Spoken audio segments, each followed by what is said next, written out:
Hello student, आइए अब हम lesson number 9 direct and inverse variation, इसमें इनवर्स वेरिएशन के बारे में पढ़ेंगे।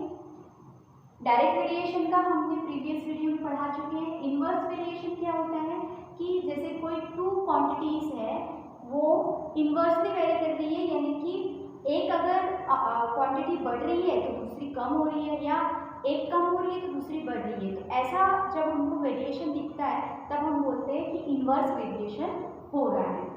और अगर टू क्वांटिटीज है x और y, देन वो इनवर्स वेरिएशन में तब कहलाएगी जब उनका प्रोडक्ट जो है यानी x into y is equal to k होगा, यानी इनका प्रोडक्ट कांस्टेंट वैल्यू होगी।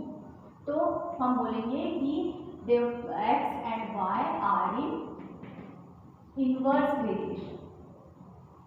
इनवर्स वेरिएशन तो आप उनका प्रोडक्ट निकाल के चेक कर सकते हैं। अगर वो दोनों क्वांटिटी सेम वैल्यू शो कर रही है, कांस्टेंट है, तो वो इनवर्स वेरिएशन कहलाएगा।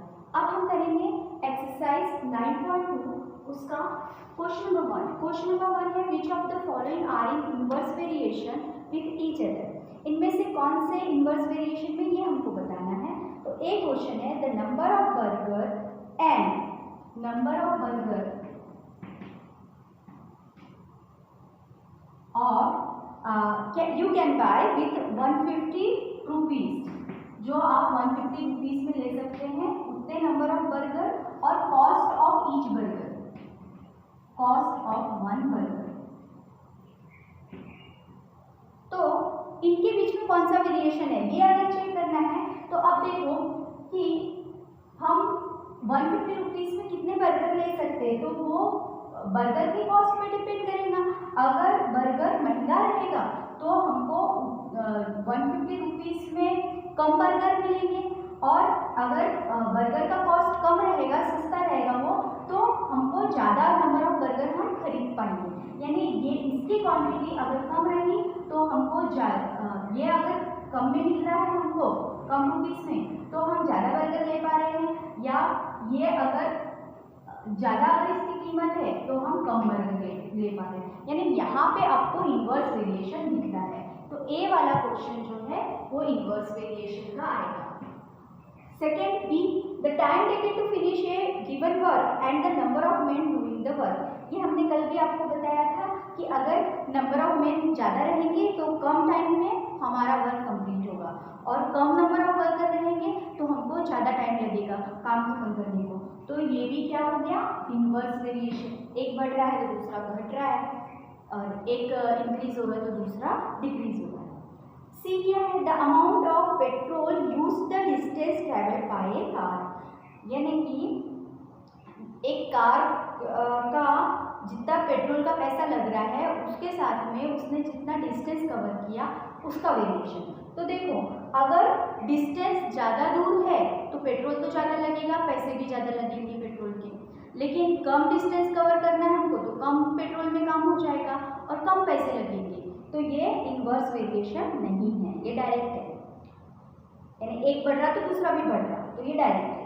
The number of children in the birthday party and the amount of food consumed, ये भी क्या आएगा, डायरेक्ट आएगा। ये इनवर्स नहीं है, क्योंकि बच्चों की संख्या बढ़ेगी तो खाना भी ज़्यादा लगेगा, और कम बच्चे पार्टी में आएंगे तो कम अमाउंट ऑफ फूड लगेगा।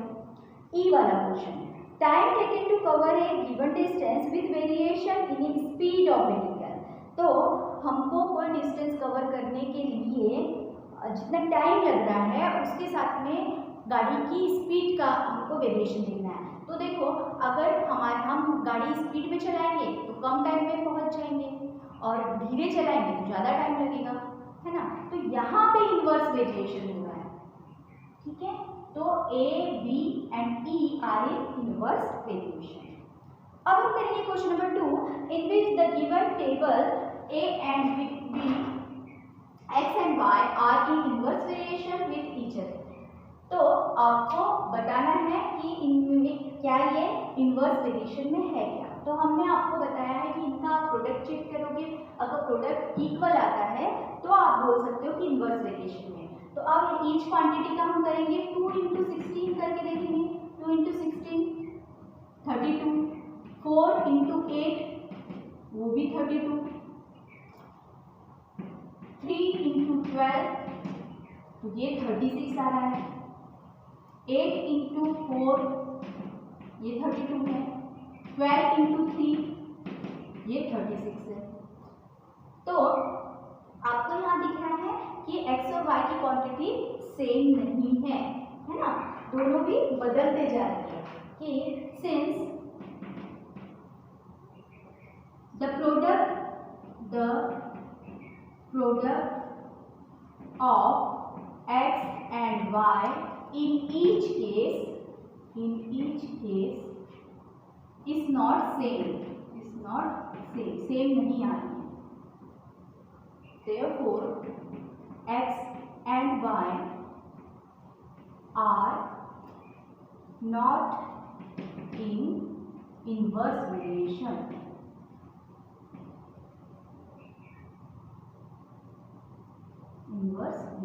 इसलिए ये इनवर्स वेरिएशन में नहीं रहेगी, और अगर इक्वल आ जाती तो हम लिखते कि ये इनवर्स वेरिएशन में है।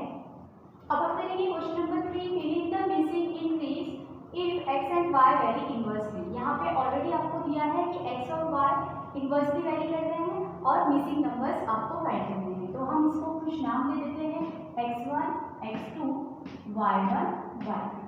अब आपको ऑलरेडी क्या गिवन है, आपको गिवन है कि ये दोनों क्या है, इनवर्सली वेरी कर रहे हैं, x and y vary inversely very कर रहे हैं, तो इनका प्रोडक्ट जो होगा वो कांस्टेंट होगा, यानी हर एक की वैल्यू सेम आएगी अगर इनको हम मल्टीप्लाई करेंगे। तो फर्स्ट जो हमको निकालना है x1 इंटू 50, ये किसके इक्वल हो जाएगा, 45 इंटू 2 के, 45 इंटू 2 के इक्वल हो जाएगा। तो यहाँ से हम x1 निकाल सकते हैं, x1 is equal to 45 into 2 divide by 50, तो 5 3 जा 15 3 जा, तो x1 is equal to 3 into 2 6। Now second में आपको क्या लेना पड़ेगा, 10 into y1 is equal to 45 into 2, क्योंकि ये दोनों वैल्यू गिवन है तो इनको हम लेंगे। तो y2 आ जाएगा 45, y1 आ जाएगा हमारा 45 इंटू 2 डिवाइड बाई 10, तो 2 5 जा, तो y1 is equal to 45 upon 5 यानी कि 9। अब नेक्स्ट थर्ड वाला x2 into 18 is equal to 45 into 2, तो x1 is equal to x2 is equal to हो जाएगा 45 इंटू 2 डिवाइड में 18 आ जाएगा, तो 2 से कैंसिल हो रहा है 18, 2 9 सा, तो ये हो गया 45 डिवाइड बाई 9 यानी x2 की वैल्यू आ गई 5, 9 5 सा 45। अब last 30 into y2 is equal to 45 into 2, y2 is equal to 45 into 2 divide by 30 यानी y2 इज इक्वल टू 2 15 जा, यानी 45 इंटू 15 30 15 टाइम ये हो गया कैंसिल हो गया, तो आंसर आ गया 3 15 3 जा 45। तो इस तरीके से आपको ये क्वेश्चन करना